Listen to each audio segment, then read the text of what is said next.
Simple but significant stories at this time of completion of the Easter solstice, the eclipse and the grand cross.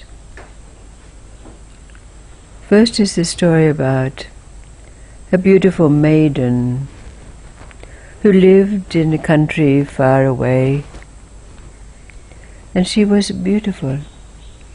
She was of peasant stock, but she had large turquoise eyes, black hair like that of a raven's, feathers streaming down her back. Her name was Moon, and Moon was not only beautiful, gentle, kind, but she was also a most filial daughter to her widowed mother. Every morning Moon would arise and she would face the sun rising and give thanks to the gods for the day. And then she would serve her mother tea, and her mother would take Moon's head in her hands and kiss her forehead and give thanks for having such a caring and beautiful daughter. And then Moon would go out into the fields, the rice paddies, and she would work, bending until her back was aching, planting the rice. And when the rice leeches, worms, attached themselves to her legs, she burned them off, almost burning her skin, but never complaining. And then, after a hard day of work, she would go back and prepare a meal for her beloved mother. Even when suitors came to seek her hand in marriage, she always refused, rejected them, because of her duty of care. Now, her mother always gave thanks for what it was that her daughter bought, and she would oftentimes say, "If something happened and you were to die, I would die in your place." Well, as it happened, Moon was out in the fields when a great rainstorm came. She was chilled to the bone, and when she came back to the house she was ill. And in the days that followed, the roses left her cheeks, her eyes became pale, her lustrous hair lost its sheen.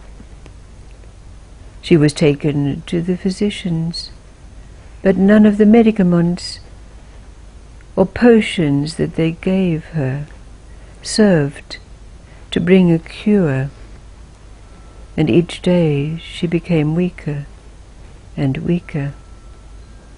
But every day her mother would go to the temple and say, "Please take me. Do not take my daughter. Take me in her place." She even told those friends at the temple where she wanted to be buried. One day, the mother went into Moon's room and saw her eyes fluttering and her breath weak. And again she beseeched the gods, "Please take me, do not take my daughter." But she returned to her room and knelt down in prayer. But outside, their cow, their only cow, was feeding at the trough of hay, and beside the trough there was a large bucket containing water for the cow to drink. But the cow put her head in the bucket and found that she could not remove it. So she went capering around the garden, making an unearthly sound in all her distress. The old woman heard the sound and stood up from her prayers just at the moment when this apparition appeared in her window. The old woman's heart began to beat rapidly. She began to sweat, and she fell down on her knees and said, "Please, please, don't take me, the sick one is in the room next door."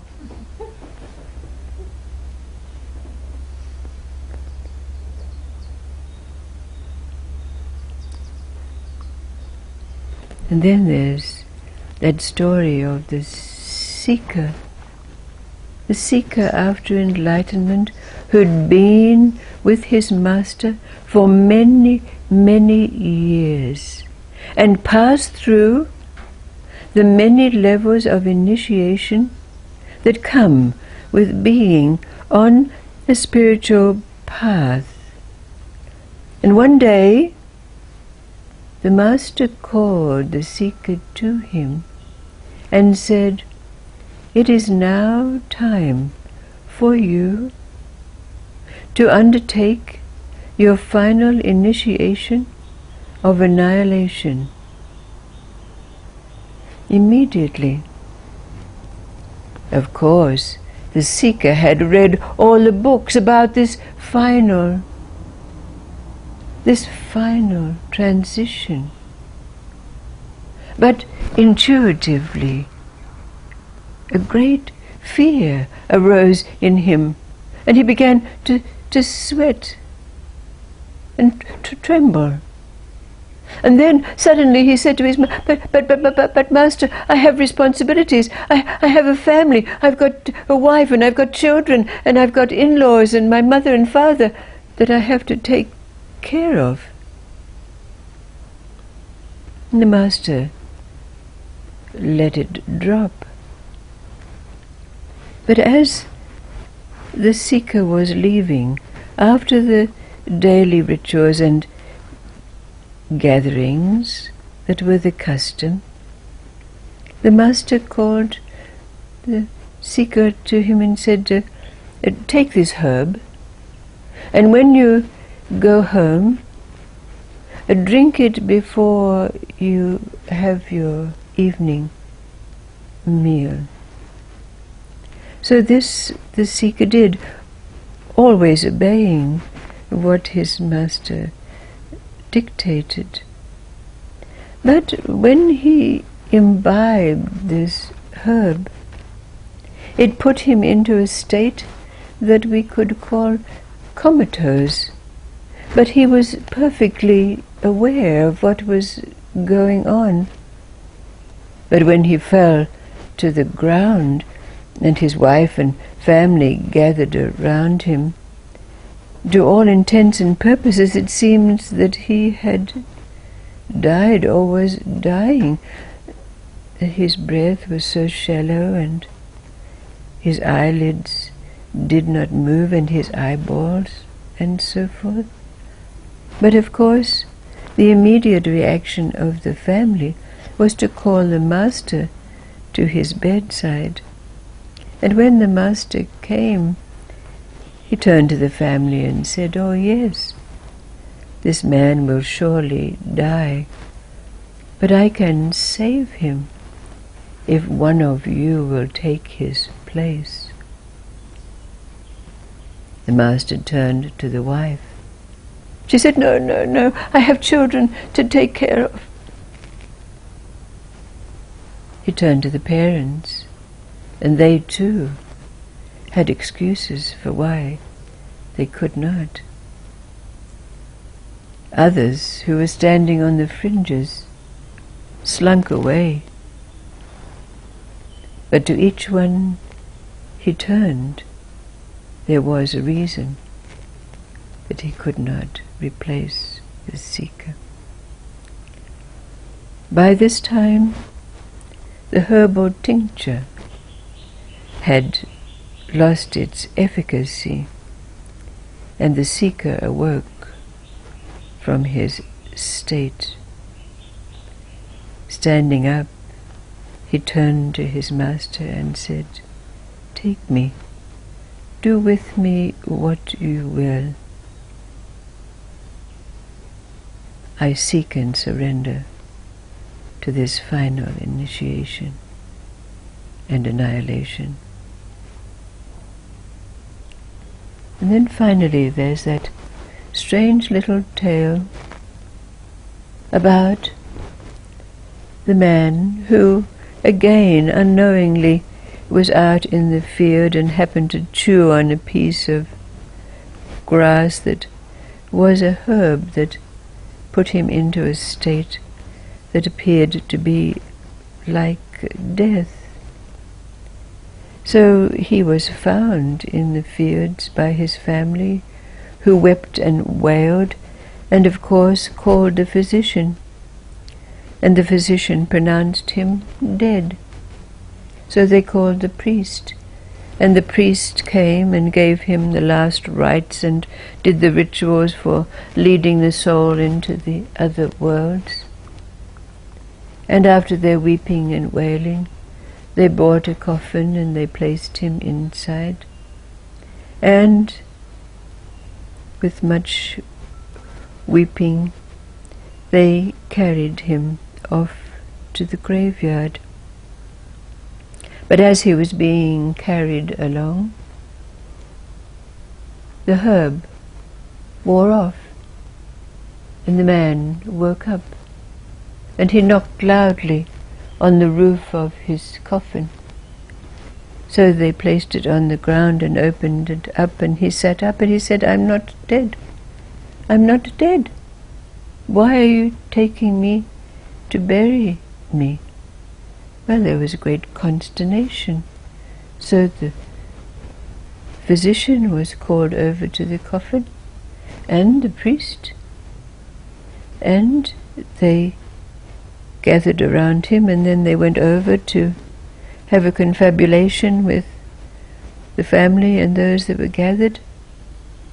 And finally, someone spoke up and said, "Well, the physician and the priest have pronounced you dead." So they pushed him down, closed the coffin, and took him off and buried him.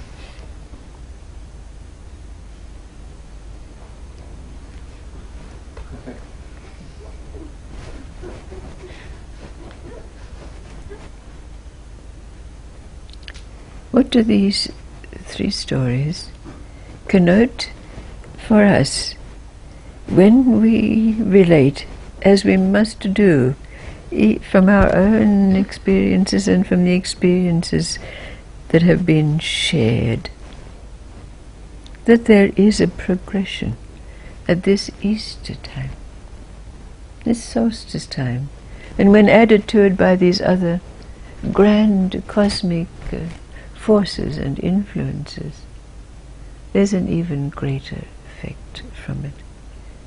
But decidedly, we recognize from the story that's created from this time that there is that death. In one form or another, there's a death. Of course, it's followed by the stone rolling aside and something emerging. But what is it that we can glean from these simple stories about this, each of them so different and yet relative to the same thing?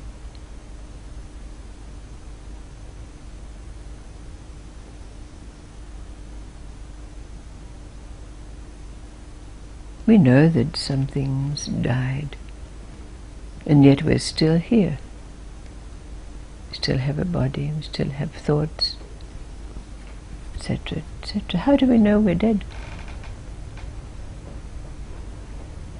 And the clue is in the simple, final story. And to recognize that it's by our interaction with life and people that indicate to us that we're not the same. Something is done. Isn't it life that lets us know that indeed something has been completed? Not some revelation that rises up in us, some thought that says, oh, it's done, I'm dead.